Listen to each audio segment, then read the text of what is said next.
ಕುರ್ಚಿ ಕಿತ್ತಾಟದಲ್ಲಿ ನಿರ್ಣಾಯಕ ಹೋರಾಟಕ್ಕೆ ಇಳಿತಾ ಡಿಕೆ ಟೀಮ್. ಬಜೆಟ್ ಅಧಿವೇಶನದ ಬಳಿಕ ಹೋರಾಟ ತೀವ್ರಗೊಳಿಸೋದಕ್ಕೆ ಪ್ಲಾನ್ ಮಾಡಿಕೊಂಡಿದ್ದಾರೆ.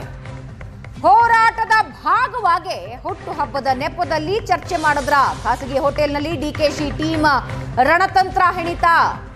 ಈಗಾಗಲೇ ಹೈಕಮಾಂಡ್ ಮೇಲೆ ಒತ್ತಡ ತೀವ್ರಗೊಳಿಸಿದ್ದಾರೆ ಡಿಕೆಶಿ. ದೆಹಲಿಗೆ ಕರೆದು ಮಾತುಕತೆ ನಡೆಸಿ ಅಂತ ಒಂದು ಕಡೆ ಡಿಸಿಎಂ ಡಿಕೆ ಶಿವಕುಮಾರ್ ಒತ್ತಡ ಹೇರ್ತಾ ಇದ್ರೆ, ಬಲ ಪ್ರದರ್ಶನದ ಮೂಲಕ ನಿರ್ಣಾಯಕ ಹಂತಕ್ಕೆ ತೆಗೆದುಕೊಂಡು ಹೋಗ್ತಾ ಇದೆಯಾ ತಂಡ. ಅವ್ರನ್ನ ಎಲ್ಲರದು ಆಯ್ತು, ಪಾರ್ಟಿ ಮುಗಿತು, ಎಲ್ಲ ಹೋಗ್ತಾ ಇದೀವಿ. ನಾನು ನಾಡಿದ್ದಿರಲ್ಲ, ಅದಕ್ಕೆ ಇವತ್ತೇ ಅರೇಂಜ್ ಮಾಡಿದೆ ಅಷ್ಟೇ. ನೀವೇ ಎಲ್ಲ ಡೆಲ್ಲಿಗೆ ಹೋದಂತವ್ರು ಎಲ್ಲರೂ ಇಲ್ಲೇ ಇದ್ದೀರಿ. ಡಿಕೆ ಶಿವಕುಮಾರ್ ಎಲ್ಲರೂ ಡೆಲ್ಲಿಗೆ ಹೋಗಿರೋರಿಲ್ಲ. ಒಂದ್ ನಾಲ್ಕೈದು ಜನ ಮಾತ್ರ ಇಲ್ಲಿ ಇದ್ದೀವಿ ಡೆಲ್ಲಿಗೆ ಹೋದಂತವ್ರು. ಎಲ್ಲರೂ ಏನು ಇರ್ಲಿಲ್ಲ ಇಲ್ಲಿ. ಬಟ್ ಇಲ್ಲಿ ಚರ್ಚೆ ಆಗಿದ್ದ ವಿಚಾರ ಏನು ಅಂತಂದ್ರೆ, ಇವತ್ತಿನ ಸ್ಥಿತಿನಲ್ಲಿ ನಮ್ಮ ಪಾರ್ಟಿ ಇವತ್ತಿನ ಸ್ಥಿತಿಯಲ್ಲಿ ಮುಂದುವರ್ಕೊಂಡು ಹೋದ್ರೆ ನಮ್ಮ ಪಾರ್ಟಿ ಮುಂದೆ ಸರ್ಕಾರ ಬರೋದು ಕಷ್ಟ. ಏನಾದ್ರೂ ಇದಕ್ಕೊಂದು ಹೈಕಮಾಂಡ್ ಅಂತಿಮವಾದಂತ ರೂಪವನ್ನ ಎಳಿಬೇಕು, ಅದನ್ನ ಎಳಿಬೇಕು ಅಂತ ಒತ್ತಾಯ ಮಾಡ್ಬೇಕು ನಾವು ಅಂತಕ್ಕಂಥ ತೀರ್ಮಾನ ಆಯ್ತು.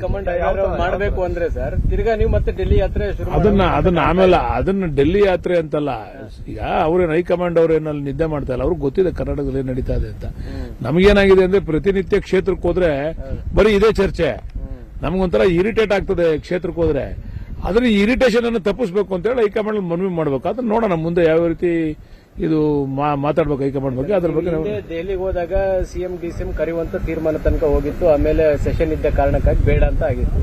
ಸೆಷನ್ ಇಲ್ಲ, ಅದು ಅವ್ರನ್ನ ಕರಿಬೇಕು ಇವ್ರನ್ನ ನಾವು ನಮ್ದು ಸ್ಪಷ್ಟ. ಅವ್ರನ್ನ ಕರಿಬೇಕು ಇವ್ರನ್ನ ಕರಿಬೇಕು ಅಂತಕ್ಕಂಥದ್ದಲ್ಲ. ಇದಕ್ಕೆ ಹೈಕಮಾಂಡ್ ಇಂಟರ್ಫಿಯರ್ ಆಗಿ ಅಂತಿಮವಾದಂತ ತೆರೆ ಎಳಿಬೇಕು ಅನ್ನೋದು. ನೀವು ಯಾರನ್ನ ಮಾಡ್ತೀರಾ ಅದು ಎರಡನೇ ಪ್ರಶ್ನೆ. ಮೊದಲನೇ ಪ್ರಶ್ನೆ, ಇದು ಚರ್ಚೆ ಕರ್ನಾಟಕದಲ್ಲಿ ಆಗ್ತಾ ಇದೆ, ನಾಳೆ ನಮಗೆ ಡ್ಯಾಮೇಜ್ ಆಗ್ತದೆ, ನಾವ್ಯಾರು ಕೂಡ ಚುನಾವಣೆಯನ್ನು ಫೇಸ್ ಮಾಡೋದಕ್ಕೆ ಆಗೋದಿಲ್ಲ. ಅದಕ್ಕೆ ದಯಮಾಡಿ ಇದಕ್ಕೊಂದು ಅಂತಿಮವಾದಂತ ತೆರೆನೇ ಎಳಿಬೇಕು ಅಂತ ಮನವಿ ಮಾಡ್ತಿದ್ವಿ. ಇವತ್ತಿನ ಸಭೆಯಲ್ಲೂ ಕೂಡ ಸಭೆ ಸೇರಿದ್ರೆ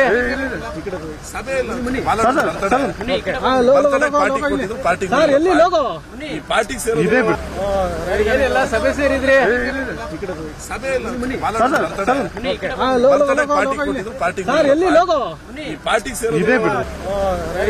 ಸಭೆ ಸೇರಿದ್ರೆ ಎಸ್, ಈ ಬಗ್ಗೆ ಇನ್ನಷ್ಟು ಡೀಟೇಲ್ಸ್ ಹಂಚ್ಕೊಳ್ಳೋದಕ್ಕೆ ಮಾರುತೇಶ್ ನಮ್ಮ ಜೊತೆ ಲೈವ್ ನಲ್ಲಿ ಜಾಯ್ನ್ ಆಗ್ತಾ ಇದ್ದಾರೆ. ಮಾರುತೇಶ್, ಏನ್ ಕಥೆ ಇದು? 35ರಿಂದ 40 ಜನ ಒಂದು ಕಡೆ ಸೇರಿದ್ದಾರೆ. ಬಜೆಟ್ ನಂತರ ಐ ಥಿಂಕ್ ಈ ಕಾವು ಹೆಚ್ಚಾಗುತ್ತೆ ಅಂತ ಅನ್ಸುತ್ತೆ. ಅದಕ್ಕೆ ಪ್ರಿಪರೇಷನ್ ಇದು ಭವನ, ಇದು ನಿರೀಕ್ಷಿತ. ಯಾಕೆಂದ್ರೆ ಶಾಸಕರುಗಳು ಹೇಳ್ತಾನೆ ಇದ್ರು, ಹೈಕಮಾಂಡ್ ಶೀಘ್ರವಾಗಿ ಕರೆದು ಸಿಎಂ ಡಿಸಿಎಂನ ದೆಹಲಿಗೆ ಕರೆಸಿಕೊಂಡು ಈ ಬಗ್ಗೆ ಒಂದು ಸ್ಪಷ್ಟ ತೀರ್ಮಾನಗಳನ್ನು ತೆಗೆದುಕೊಳ್ಳಿ. ಯಾಕಂದರೆ ಈ ವರ್ಷ ಚುನಾವಣಾ ವರ್ಷ ಆಗಿದೆ, ಚುನಾವಣೆಗಳನ್ನು ಫೇಸ್ ಮಾಡಬೇಕು. ಈ ಗೊಂದಲ ಇಟ್ಕೊಂಡು ಚುನಾವಣೆಗಳನ್ನು ನಡೆಸೋದಕ್ಕೆ ಸಾಧ್ಯ ಇಲ್ಲ. ಹೀಗಾಗಿ ಇದನ್ನು ಬೇಗ ಇತ್ಯರ್ಥ ಮಾಡಲಿ ಅನ್ನುವಂತಹ ಆಗ್ರಹವನ್ನು ಶಾಸಕರುಗಳು ಮಾಡ್ತಾ ಇದ್ರು. ಆದರೆ ಇಲ್ಲಿಯ ತನಕ ಹೈಕಮಾಂಡ್ ಯಾವುದೇ ರೀತಿಯಾದಂತಹ ಸ್ಪಂದನೆ ಸಿಗದೇ ಇರುವ ಮಾರುತೇಶ್ ವಾಪಸ್ ಬರ್ತೀನಿ. ರವಿಗಣಿಗ ಅವರು ನಮ್ಮ ಜೊತೆ ಫೋನಿನಲ್ಲಿದ್ದಾರೆ. ರವಿಗಣಿಗ ಅವರೇ, ಏನು 35ರಿಂದ 40 ಜನ ಒಟ್ಟಿಗೆ ಸೇರಿದ್ದೀರಿ ಅನ್ನೋ ಇನ್ಫಾರ್ಮೇಶನ್ ಇದೆ, ಏನೇನು ಚರ್ಚೆ ಆಯ್ತು ಸರ್? ಒಳ್ಳೆ ಬಿರಿಯಾನಿ ಕೊಟ್ರು, ತಿಂದೆ. ಲಾಸ್ಟ್ ಅಲ್ಲಿ ಐಸ್ ಕ್ರೀಮ್ ಕೊಟ್ರು, ತಿಂದೆ ಮೇಡಮ್. ಮನೆಗೆ ಹೋಗ್ತಾ ಇದೀನಿ. ಬಾಲಕೃಷ್ಣ ಅವ್ರದ್ದು ಹುಟ್ಟಿದಬ್ಬ. ಈಗ ನಿಮ್ ಸ್ಟುಡಿಯೋಗೆ ಬಂದಿದ್ದೆ ನಾನು. ಅಲ್ಲಿಂದ ಸ್ಟ್ರೈಟ್ ಅವ್ರ ಬರ್ತ್ಡೇ ಕರೆದಿದ್ರು. ಬರ್ತ್ಡೇಗೆ ಹೋಗಿದ್ವಿ. ನಂತರನೇ 30-40 ಜನ ಬಂದಿದ್ರು. ಅವ್ರಿಗೆ ವಿಶ್ ಮಾಡೋದು, ಊಟ ಮಾಡಿದ್ವಿ, ಬಂದ್ವಿ ಮೇಡಮ್. ನೀವು ಅಂದ್ಕೊಂಡ್ಗೆ ನೀವು ಬ್ರೇಕಿಂಗ್ ನ್ಯೂಸ್ ಆಗ್ದಂಗೆ ಯಾವ ಚರ್ಚೆನೂ ನಡೆದಿಲ್ಲ. ಅಲ್ಲ, ಬಾಲಕೃಷ್ಣ ಅವರು ನಿಮ್ಗಿಂತ ಮುಂಚೆ ಬ್ರೇಕಿಂಗ್ ನ್ಯೂಸ್ ಕೊಟ್ರು ಸರ್. ನಾವು ಚರ್ಚೆ ಮಾಡಿದೀವಿ, ಹೈಕಮಾಂಡ್ಗೆ ಹೇಳ್ತೀವಿ, ಒಂದು ನಿರ್ಧಾರಕ್ಕೆ ಬರಬೇಕು, ಗೊಂದಲ ಮುಂದುವರಿಯುತ್ತೆ, ಇದೆಲ್ಲ ಬಾಲಕೃಷ್ಣ ಅವರೇ ಹೇಳ್ಬಿಟ್ರು. ಅದನ್ನ ಕೇಳ್ತಿದೀವಿ ಇವಾಗ ನಿಮ್ಮ ಹತ್ರ ನಾವು. ಅವ್ರ ಬರ್ತ್ಡೇ ಇದ್ದಿದ್ರಿಂದ ಹೋಗಿದ್ವಿ. ಒಳ್ಳೆ ಬಿರಿಯಾನಿ ತಿಂದ್ವಿ, ಐಸ್ ಕ್ರೀಮ್ ತಿಂದ್ವಿ. ಆಮೇಲೆ ರಾಜಕಾರಣಿಗಳು ಸೇರಿದ್ರೆ ಮಾಮೂಲಿ ರಾಜಕಾರಣ ಅಂತೂ ಮಾತಾಡ್ತೀವಲ್ವಾ, ಅಷ್ಟ್ ಬಿಟ್ರೆ ಬೇರೆ ಏನು ಏನ್ ರಾಜಕಾರಣ ಚರ್ಚೆ ಆಯ್ತು ಗಣಿಗ ಅವ್ರೆ?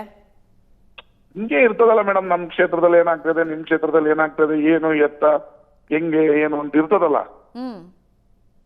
ಅಷ್ಟ್ ಬಿಟ್ರೆ ಏನಿಲ್ಲ. ಅವ್ರ ಬರ್ತ್ಡೇಗೋಸ್ಕರ ಸೇರಿತ್ತು ಮೇಡಮ್. ಅಲ್ಲ, ಈಗ ಬಾಲಕೃಷ್ಣ ಅವರು, ನಾವು ಇವತ್ತು ಹೌದಪ್ಪ ಚರ್ಚೆ ಮಾಡಿದ್ವಿ ರಾಜಕಾರಣದ ಬಗ್ಗೆ, ಮುಂದೆ ಸೀಟ್ ಕುರ್ಚಿ ಬಗ್ಗೆ ಚರ್ಚೆ ಮಾಡಿದ್ವಿ, ಜೊತೆಗೆ ಹೈಕಮಾಂಡ್ ಒಂದು ಸ್ಪಷ್ಟತೆ ಕೊಡಬೇಕು, ಗೊಂದಲ ಮುಂದುವರಿಸಬಾರ್ದು ಅಂತ ಇದೆಲ್ಲ ಚರ್ಚೆ ಮಾಡಿದ್ವಿ ಅಂತ ಹೇಳಿದ್ರು. ಜಸ್ಟ್ ಈಗಷ್ಟೇ ನೀವು ನೋಡಿರ್ಬಹುದು ಅವ್ರ ಬೈಟ್. ನಮ್ ಬಾಲಣ್ಣ ಗೊತ್ತಲ್ಲ, ಸ್ವಲ್ಪ ಬುಲೆಟ್ ಹೊಡೆದಂಗ್ ಮಾತಾಡೋದು.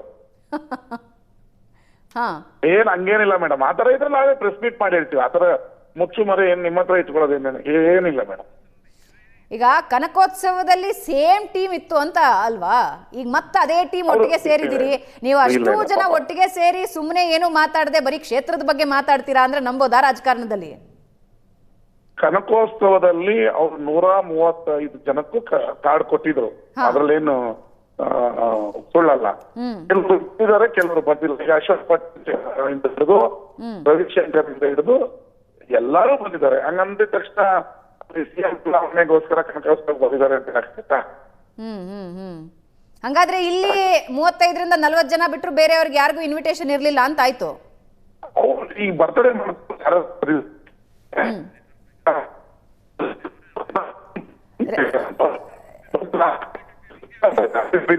ರವಿ ಗಣಿಗ ಅವರೇ, ಸಿಕ್ಕಾಪಟ್ಟೆ ಇಂಟರ್ನೆಟ್ ನೆಟ್ವರ್ಕ್ ಇಶ್ಯೂ ಆಗ್ತಿದೆ. ಎಲ್ಲಿ ಅಜ್ಞಾತ ಸ್ಥಳಕ್ಕೆ ಏನಾದ್ರು ಹೋಗ್ತಿದ್ದೀರಾ, ಏನ್ ಕತೆ?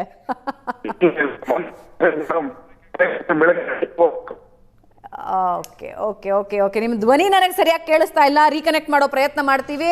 ಶಾಸಕರಾದ ರವಿ ಗಣಿಗ ಏಷ್ಯಾನೆಟ್ ಸುವರ್ಣ ನ್ಯೂಸ್ ಜೊತೆ ಮಾತಾಡಿದ್ರು, ಬಹಳ ಡಿಪ್ಲೊಮ್ಯಾಟಿಕ್ ಆಗಿ ಮಾತಾಡಿದ್ರು. ಇಲ್ಲ, ನಾವು ಊಟ ಮಾಡಿ ವಾಪಸ್ ಬಂದ್ವಿ, ನಮ್ಮ ಕ್ಷೇತ್ರದ ಬಗ್ಗೆ ಚರ್ಚೆ ಮಾಡಿದ್ವಿ ಅಂತ. ಆದ್ರೆ ಯಾವ ಬಾಲಕೃಷ್ಣ ಅವರ ಹುಟ್ಟುಹಬ್ಬ ಅಂತ ಹೇಳಿ ಎಲ್ಲರೂ ಸೇರಿದ್ದಾರೋ ಅವರು ಬೇರೆ ಹೇಳಿಕೆಯನ್ನ ಕೊಟ್ಟಿದ್ದಾರೆ.